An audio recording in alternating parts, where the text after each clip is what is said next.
¿Qué tal? En esta oportunidad trabajaremos el tema correspondiente a la segunda ley de la termodinámica, pero en una segunda parte, específicamente la entropía y el efecto de la irreversibilidad. El objetivo de esta sesión es resolver problemas de eficiencia en equipos industriales, identificando el efecto de las irreversibilidades con precisión en los cálculos y lógica en los procedimientos. Como ya habíamos mencionado en la clase anterior, un proceso es reversible cuando lo consideramos ideal, sin pérdidas. En cambio, el proceso irreversible sí muestra una variación entre el estado inicial y estado final. Para eso, en este caso, nosotros nos vamos a basar en la entropía. La variación de entropía, para un sistema que es irreversible siempre será mayor que cero. Y cuando el proceso es reversible, será igual que cero.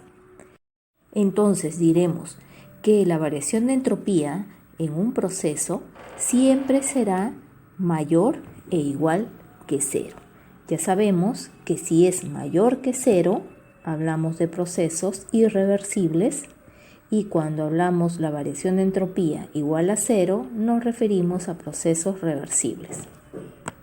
La entropía es una propiedad que mide el desorden. A mayor entropía, mayor desorden. Menor entropía, menor desorden. Como se mencionó en la diapositiva anterior, un proceso será espontáneo o también irreversible si la variación de entropía total, o sea, del universo, es mayor que cero. Para esto nosotros debemos tener en cuenta la variación de entropía del sistema y sus alrededores. En cambio, un proceso se encontrará en equilibrio, o sea, es el proceso reversible o ideal, aquel en el que no hay variación de entropía. Es decir, la entropía del sistema es igual a la entropía de los alrededores, solo que una es con signo contrario. Entonces, la suma de los dos es igual a cero. Observemos con atención estos ejemplos de espontaneidad. Una cascada corre cuesta abajo, eso es espontáneo. Lo no espontáneo, lo forzado y prácticamente imposible, sería que corra cuesta arriba. Un terrón de azúcar se disuelve en una taza de café. Claro, no va a ser que tengamos una taza con café, ¿no? y azúcar disuelta, que luego se va a convertir en un sólido. Eso sería algo forzado. El tercer ejemplo dice: el calor fluye de un objeto más caliente a un objeto más frío. Eso es espontáneo. Lo contrario sería forzado. Un gas se expande en una bombilla al vacío. Y por último, el ejemplo del hierro, que cuando se expone al oxígeno, al agua, forma herrumbre, óxido de hierro. En estos diagramas podemos nosotros observar qué es lo que sucede con un proceso espontáneo y no espontáneo. Aquí en la primera figura observamos dos bombillas conectadas y una válvula cerrada. Todo el gas se encuentra en esta parte. Si de pronto abrimos esa válvula, dejamos que pase todo el gas, ¿no?, desde una bombilla hacia la otra. Entonces lo normal, lo espontáneo es que el gas se expanda. Pero una vez que nosotros tenemos el gas en ambas bombillas, no podemos cerrar esa válvula y hacer que se quede en una sola sección. Eso prácticamente sería algo forzado. Para que nosotros podamos calcular cuando hay espontaneidad, por ejemplo en reacciones químicas que ya hemos visto anteriormente, hay una propiedad que es la energía libre de Gibbs, delta G. Este delta G asocia o relaciona la entalpía y la entropía. Es decir, esto es igual a la variación de entalpía menos la temperatura a la que se lleva a cabo el proceso por la variación de entropía.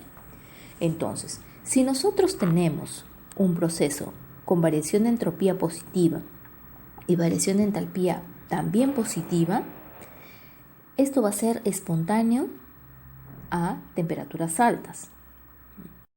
Pero si la variación de entropía se mantiene positiva, o sea, mayor que cero, y la variación de entalpía ahora pasa a ser negativa, ahora el proceso será espontáneo a todas las temperaturas. A cualquier temperatura vamos a tener el proceso espontáneo. ¿Ya? Lo contrario sucede aquí, cuando no es espontáneo a ninguna temperatura. Para esto, la variación de entalpía cambia ahora a positivo y la variación de entropía ahora es negativa. Cuando la variación de entropía es negativa y la variación de entalpía positiva, ahí sí el proceso no es espontáneo a ninguna temperatura. Lo ideal entonces será que nosotros tengamos variación de entalpía negativa y variación de entropía positiva. Por otro lado, si tenemos ambas propiedades, la variación de entalpía y la entropía negativas, el proceso podría ser espontáneo siempre y cuando trabajemos a bajas temperaturas. En este problema de una reacción química, nosotros podemos comprobar cómo es la variación de entalpía y la variación de entropía para poder observar si el proceso es espontáneo o no. Aquí hay una reacción química donde el peróxido de hidrógeno, H2O2, se descompone en agua y oxígeno. Ahora vamos a ver si eso es espontáneo o hay que forzarlo. En esta parte de los datos tenemos la entalpía para el agua líquida, para el peróxido de hidrógeno, y ya sabemos que en el caso del oxígeno, por ser un elemento, la variación de entalpía es 0. También tenemos las entropías. Observen, para el agua líquida, para el peróxido de hidrógeno y para el oxígeno. Entonces, recordemos que cuando nosotros queremos trabajar la variación de entalpía, será la entalpía de los productos menos la entalpía de los reactivos. Y del mismo modo, si queremos la variación de entropía, será la entropía de los productos menos la entropía de los reactivos. Ustedes van a comprobar esa resta que la tenemos aquí resuelta y finalmente el resultado de la variación de entalpía es menos 196. Observen, negativo. Y la variación de entropía es positiva.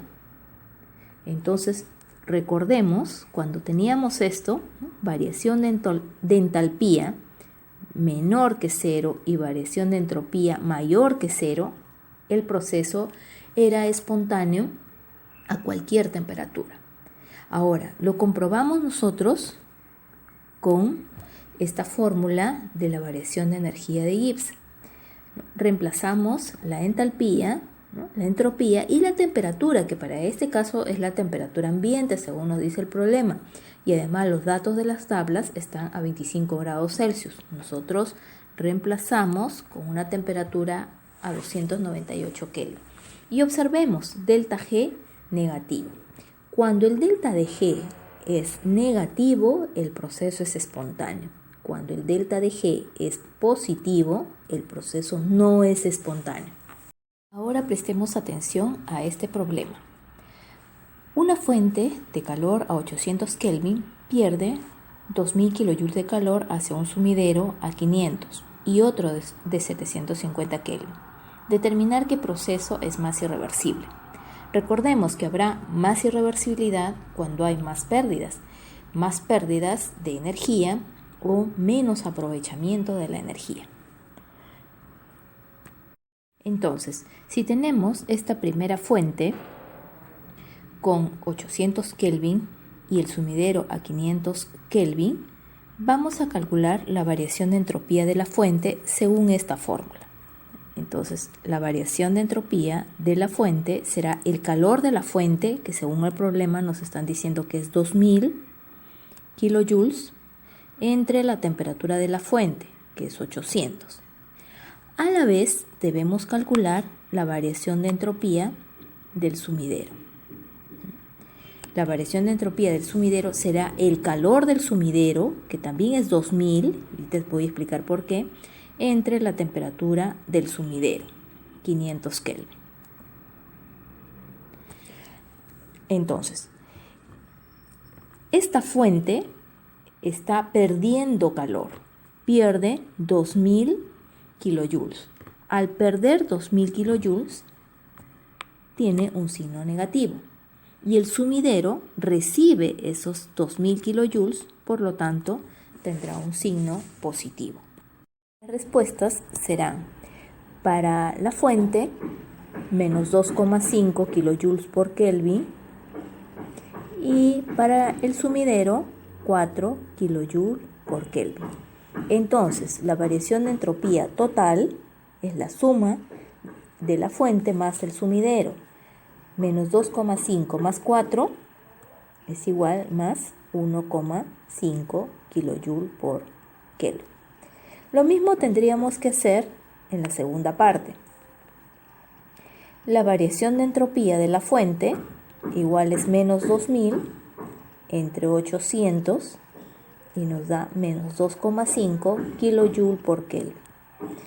Mientras que la variación de entropía del sumidero es 2000 entre 750 Kelvin, lo que nos da una respuesta de 2,666 kilojoules entre grado Kelvin.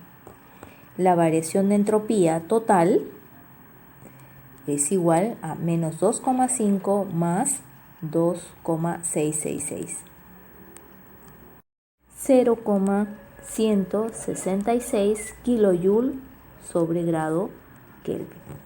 Entonces, recuerden que un proceso es reversible cuando el delta de S es 0. Cuando el delta de S es mayor que 0, ya empieza a ser irreversible. Por ejemplo, aquí tenemos un delta de S 0,166 y tenemos un delta de S de 1,5. ¿Dónde tenemos el proceso más irreversible? Aquí, ¿no? Porque tenemos un mayor número positivo. Ahora, ¿cómo calculamos la entropía? La entropía, ¿no?, vamos a calcularla como variación de entropía y es igual al calor entre la temperatura. Nosotros ya hemos visto cuál es la fórmula de calor, ¿no? El calor es masa o número de moles por calor específico delta T. Y acá tenemos temperatura. Si el problema a nosotros nos da el calor, reemplazamos directamente aquí, ¿no? Y si no, si nos dan temperaturas, debemos reemplazarlo tal como vemos esta última fórmula. Pero ¿qué pasa? Tenemos variación de temperatura o temperatura constante. Si nosotros tenemos una variación de temperatura, entonces esta fórmula queda de esta manera. Número de moles por el calor específico siempre y cuando trabajemos con un calor específico constante, y aquí se convierte en logaritmo, la integral del delta T entre T, lo que equivale al número de moles, calor específico, logaritmo natural de temperatura final entre temperatura inicial, porque aquí debemos haber hecho una integración desde la temperatura 1 hasta la temperatura 2. Si el proceso fuera a temperatura constante, trabajamos directamente con esta fórmula. Recordemos que cuando un proceso es a temperatura constante significa que el delta de U es 0. Entonces, recordando la primera ley de la termodinámica, si delta de U es 0 para temperatura constante, el calor es igual al trabajo con signo contrario. ¿Bien? Entonces, podríamos también nosotros tener delta de S es igual a trabajo menos trabajo entre temperatura. ¿Cuál es la fórmula del trabajo? trabajo es menos presión por variación de volumen, ¿no? Entonces aquí menos con menos sería presión por variación de volumen y aquí tendríamos la temperatura constante. Entonces esta parte equivale a trabajo, ¿no?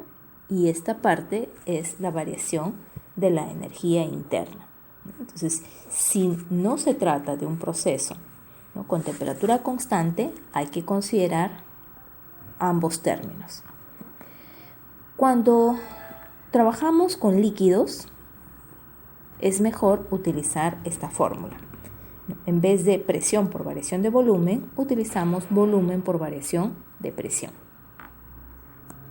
También tenemos otras fórmulas, como les había mencionado anteriormente, la variación de entropía viene a ser calor específico por variación de temperatura entre temperatura, ¿no? O también esto de acá, que es igual al calor, ¿no? Calor es igual a variación de energía interna más o menos trabajo, que es esto de acá, según la primera ley de la termodinámica.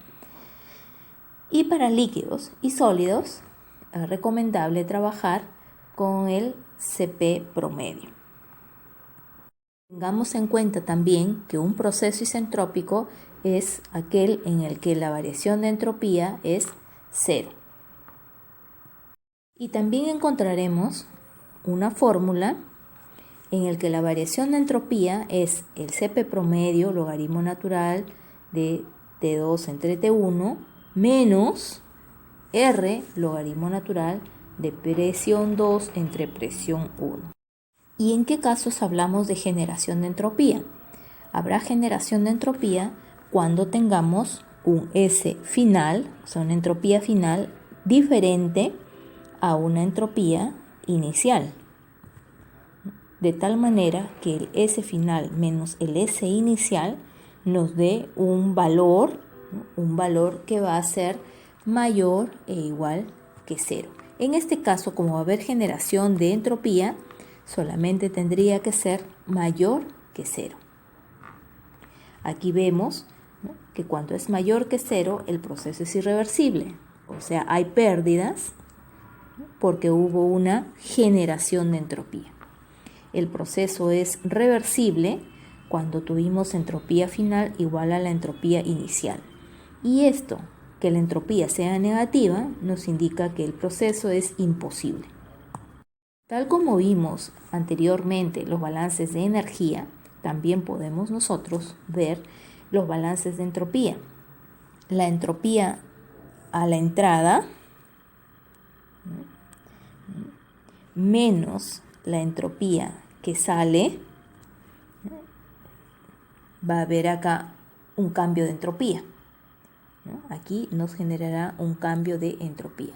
Pero si además aquí se genera, ¿no?, se genera más desorden, aquí hablaremos de una entropía generada.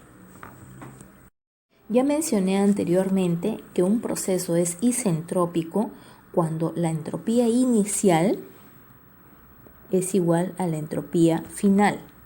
Pero esto quiere decir que un proceso es reversible, o sea que un proceso es ideal, no considera pérdidas. Sin embargo, nosotros podemos calcular la eficiencia isentrópica.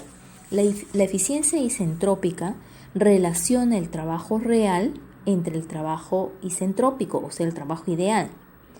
Y esta eficiencia debe tener valores entre 0 y 1. No puede ser negativo, o sea, menor que 0, ni tampoco puede ser mayor que 1. Por lo tanto, nosotros aquí debemos tener una división entre el trabajo real y el trabajo isentrópico, teniendo en cuenta que este valor nos va a dar menor que 1. Por ejemplo, en un compresor, nosotros hacemos el cálculo, ¿no?, del trabajo ideal, o sea, el trabajo isentrópico, ¿no?, que es el ideal. Y luego vamos a obtener un trabajo real. Como el compresor consume potencia, entonces este trabajo real va a ser mayor que el trabajo isentrópico. Y cuando nosotros tengamos que calcular la eficiencia isentrópica para el compresor, debemos dividir el trabajo isentrópico, que es menor, al trabajo real. ¿Y qué sucede en una turbina? Una turbina produce potencia. Nosotros vamos a calcular la potencia producida, que es la isentrópica, la ideal. Y en la práctica vamos a ver el trabajo real, la potencia real que se produce. Esta potencia real va a ser menor que la potencia que nosotros hemos calculado isentrópicamente, porque va a haber pérdidas. Por lo tanto, cuando vamos a calcular la eficiencia isentrópica en una turbina, nosotros debemos calcular dividiendo el trabajo real entre el trabajo isentrópico. Ya vamos a desarrollar algunos problemas para poner en práctica esta parte.